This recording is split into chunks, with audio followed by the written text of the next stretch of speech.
Mesdames, Messieurs, bonsoir. Bienvenue à cette nouvelle édition de l'information sur MTV+. Nous passons à présent au sommaire.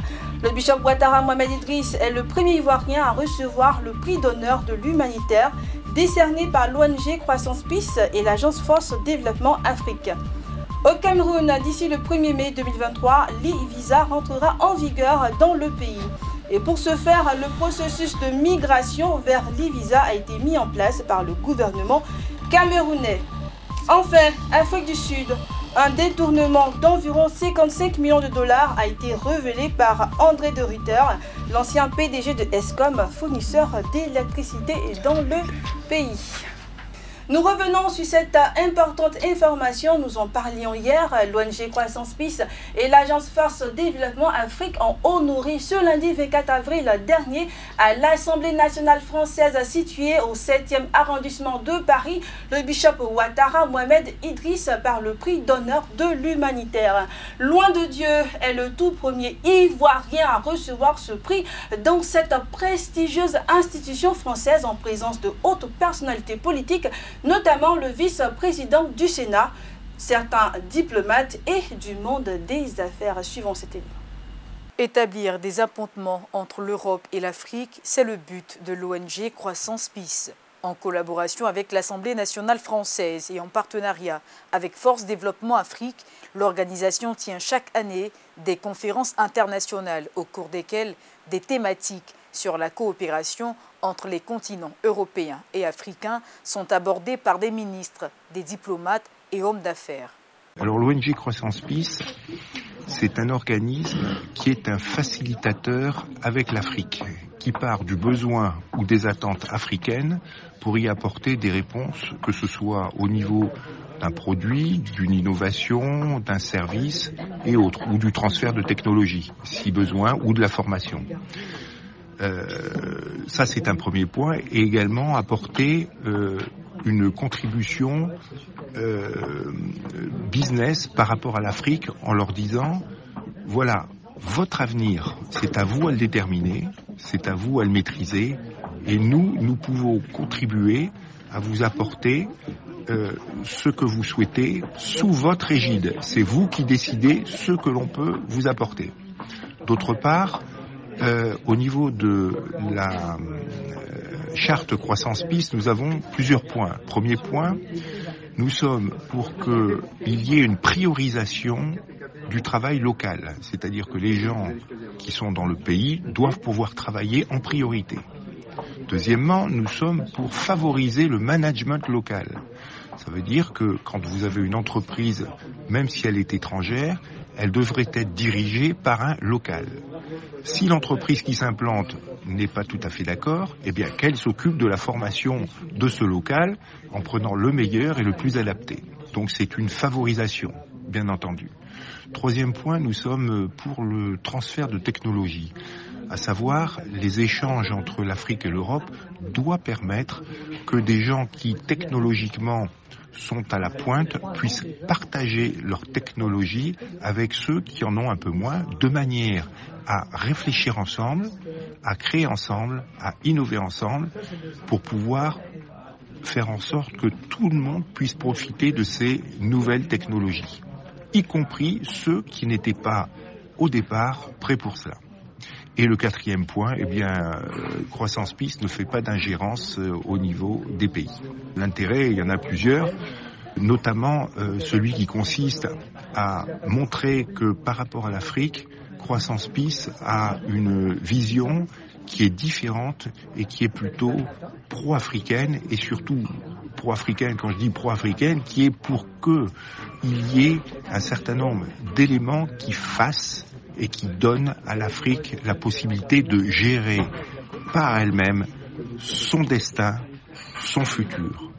L'Afrique doit être destinataire de sa destinée. Cette 6e édition avait un thème particulier qui me tient à cœur, à savoir le thème était « Nos avenirs partagés avec l'Afrique ». Ce qui nous permet de voir comment on peut faire en sorte que les Français, les Occidentaux, les pays africains puissent ensemble bâtir un monde nouveau qui sera suffisamment fort pour que les populations à la fois africaines et européennes puissent prendre bénéfice de cette union, chacun devant donner le meilleur de lui-même pour cette union qui permettra à la fois aux populations et à la gouvernance de faire en sorte que les gens puissent vivre dans un pays, dans un continent, dans des continents, puisque je parle aussi pour l'Europe, meilleurs.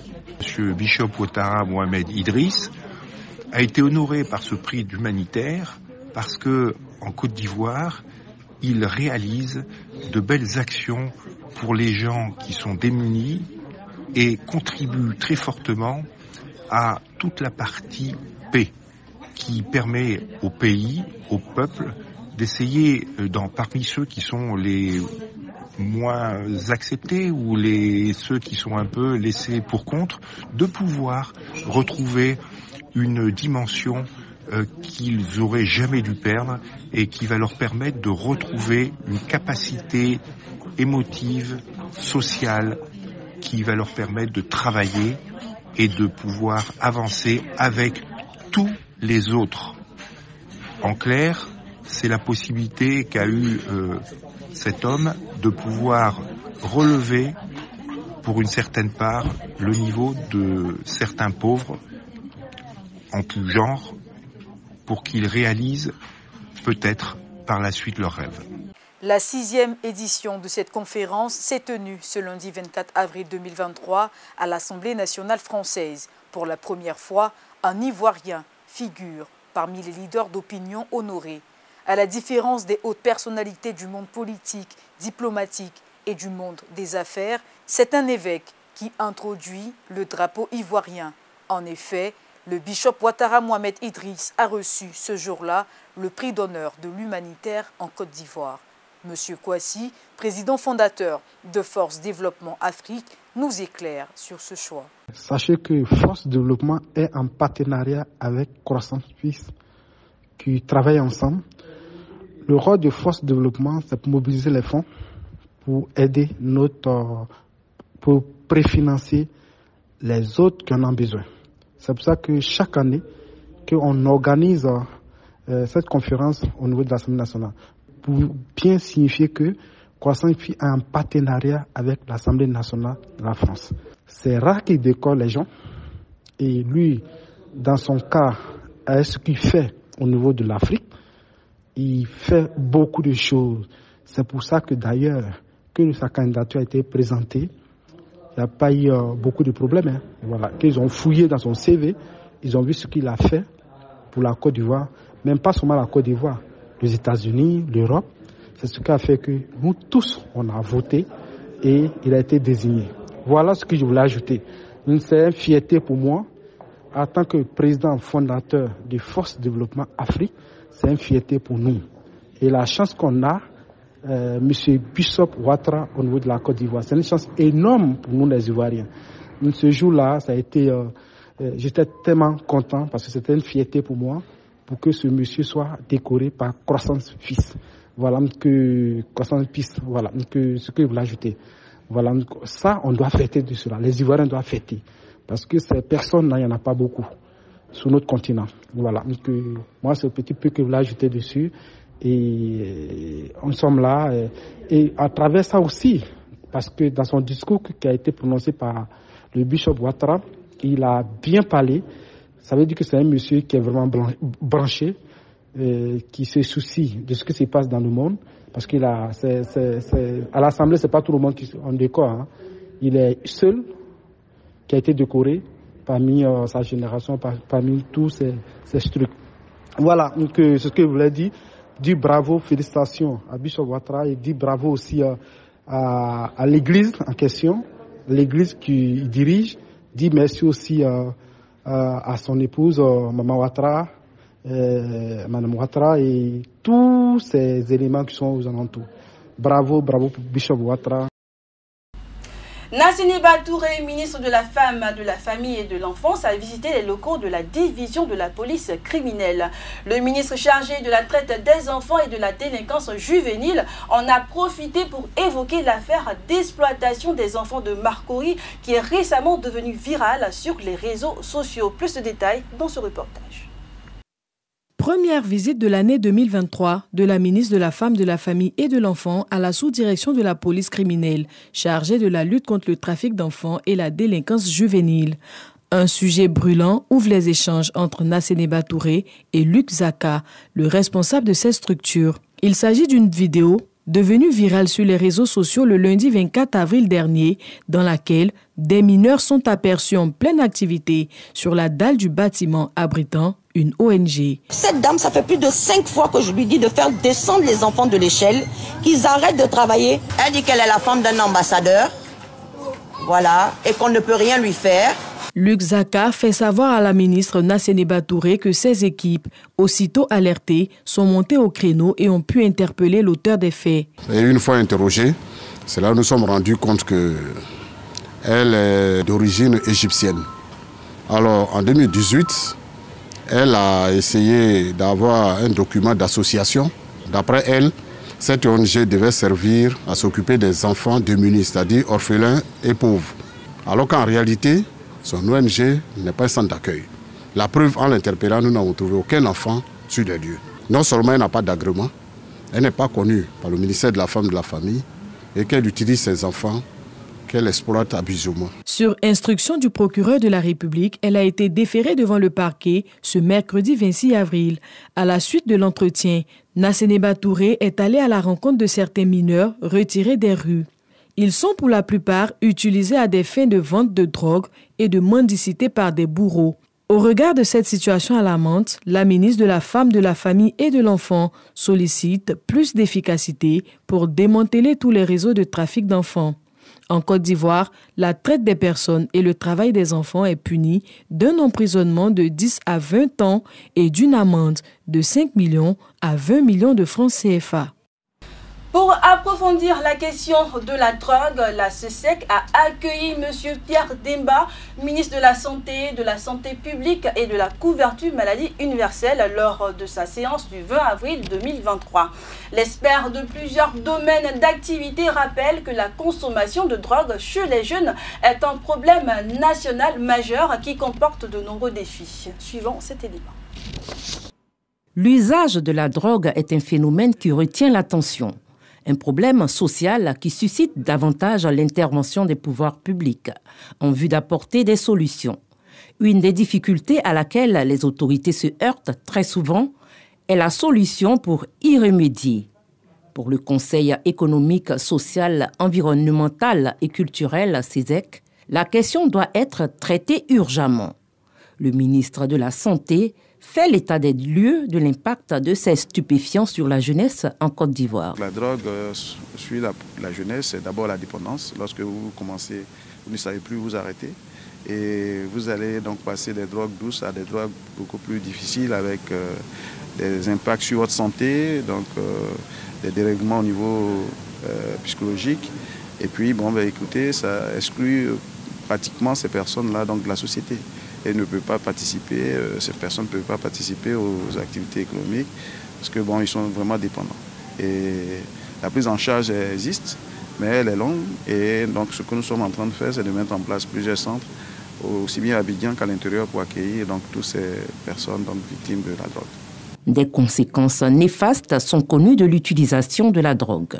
Le ministre de la Santé fait un plaidoyer à l'endroit du SESEC pour son appui et son accompagnement dans la politique de guerre contre la drogue. À l'entame de cette rencontre, le président du SESEC, Eugène Aka Awele, a relevé l'importance du sujet sur la drogue pour mieux orienter les réflexions en commission. Il est nécessaire de relever que le SESEC, dans son rapport sur jeunesse et drogue, a souligné l'urgence d'aller au-delà du dispositif de lutte contre le trafic de drogue, pour apprécier les causes de l'intérêt que les jeunes portent à la drogue, les aspects relatifs à la production, à l'importation, à la circulation et bien entendu à la consommation de ces substances, sans perdre de vue la question centrale de la prise en charge de toxicomanie. Cette conférence a permis de mettre en lumière les enjeux majeurs et les défis à relever en Côte d'Ivoire sur la problématique de l'impact de la drogue sur la jeunesse. Le CESEC, en tant que chambre consultative, s'est dit mieux outillé pour émettre des avis pertinents et trouver des réponses adéquates et durables. Le processus de migration vers l'e-visa mis en place par les autorités camerounaises se précise. Le 25 avril 2023, le ministre des Relations extérieures, le jeune Ombela Ombela, s'est adressé aux médias pour fournir des détails sur l'entrée en vigueur de l'e-visa à partir du 1er mai 2023. La dématérialisation des documents de voyage camerounais permettra d'obtenir des visas en 72 heures sous le nombre d'heures maximum stipulé par le gouvernement. La demande de visa à destination du Cameroun se fera désormais en ligne à compter du 1er mai 2023, date à laquelle entrera en vigueur la procédure de demande de visa électronique, le e-visa, une procédure mise en place par les autorités camerounaises dans le cadre de la digitalisation de l'administration publique, mais aussi de la modernisation des services consulaires et dont le bénéfice sera l'allègement de la procédure d'obtention de visa d'entrée pour sa diaspora et les touristes. Dans une sortie face à la presse le 25 avril 2023, le ministre des Relations extérieures du Cameroun, le jeune Mbela Mbela, a apporté quelques précisions sur la nouvelle procédure de demande de visa. Ce système permet à l'usager, à partir de son domicile, via un téléphone, une tablette ou un ordinateur, de se connecter à la plateforme décrite et d'y effectuer son pré-enrôlement ainsi que le paiement en ligne. Le nouveau système permet à tout usager qui nous souhaite de se rendre au Cameroun dans les délais de 24 heures suivant l'introduction de sa demande. Une bonne nouvelle pour les ressortissants étrangers dont les pays n'abritent pas de représentation diplomatique camerounaise. L'entrée en vigueur de cette procédure de dématérialisation des titres de voyage pour le Cameroun va déboucher sur moins de contraintes logistiques et d'énormes gains de temps dans l'obtention de ce document essentiel au voyage transfrontalier. D'un bon signe de rapidité, d'accélération, l'utilisation du digital. Je crois que c'est dans l'air du temps, donc je dis félicitations au Cameroun d'avoir lancé cette piste-là, donc bravo. C'est un très bon projet parce qu'en Corée, il n'y a pas d'ambassade de Cameroun, donc on peut utiliser Internet, on peut avoir le visa plus rapidement. En Corée, on peut utiliser Internet plus rapidement, donc ça sera plus facile. Et aussi, il y a plus de personnes qui vont venir au Cameroun. Pour la demande de visa, les usagers devront se rendre sur la plateforme dédiée à l'adresse www.ivisacam.cm. Pour les visas ordinaires de court séjour, il faudra tout de même débourser jusqu'à 100 000 francs CFA, 150 000 francs CFA pour les visas de long séjour et 200 000 francs CFA pour les visas express de long séjour. Le Maroc a une nette augmentation du nombre de touristes au premier trimestre 2023. Avec un record de 2,9 millions d'arrivées de touristes, le pays gagne de l'espoir quant à son projet d'attirer plus de 17,5 millions de touristes d'ici 2026. Les détails dans ce reportage. Les arrivées de touristes au Maroc ont atteint le chiffre record de 2,9 millions au premier trimestre 2023. Une augmentation de 17% par rapport à la même période en 2019 qui donne bon espoir au pays qui ambitionne d'attirer 17,5 millions de touristes et de créer 200 000 nouveaux emplois d'ici 2026. Les données compilées par le ministère marocain du Tourisme, de l'Artisanat et du Social et de la Solidarité ont attribué la tendance à la hausse à la croissance des marchés touristiques sortants, notamment les marchés espagnols, britanniques, italiens et américains, qui ont augmenté respectivement de 45, 28, 9 et 5%. Mais les récentes arrivées de visiteurs au Maroc sont probablement liées aussi aux initiatives entreprises par l'Office national marocain du tourisme, ONMT, pour stimuler le secteur. L'institution cherche en effet à positionner le pays parmi les 10 premières destinations mondiales et se concentre pour cela sur l'amélioration de 4 piliers, le marketing, le transport aérien, le numérique et la distribution. Grande déclaration en Afrique du Sud. L'ancien PDG du fournisseur d'électricité sud-africain Eskom, André de Ruyter, fait une énorme révélation sur les caisses de la dite entreprise. C'est environ 55 millions de dollars qui ont été détournés de l'entreprise sud-africaine chaque mois. Ce reportage nous en dira plus. Près de 55 millions de dollars, c'est le montant qui serait détourné chaque mois de l'entreprise Eskom. Une révélation explosive qui émane de l'ancien PDG du fournisseur d'électricité sud-africain. André de Ruyter était interrogé à distance par une commission parlementaire sur les comptes publics, alors qu'Eskom est plombé par une lourde dette.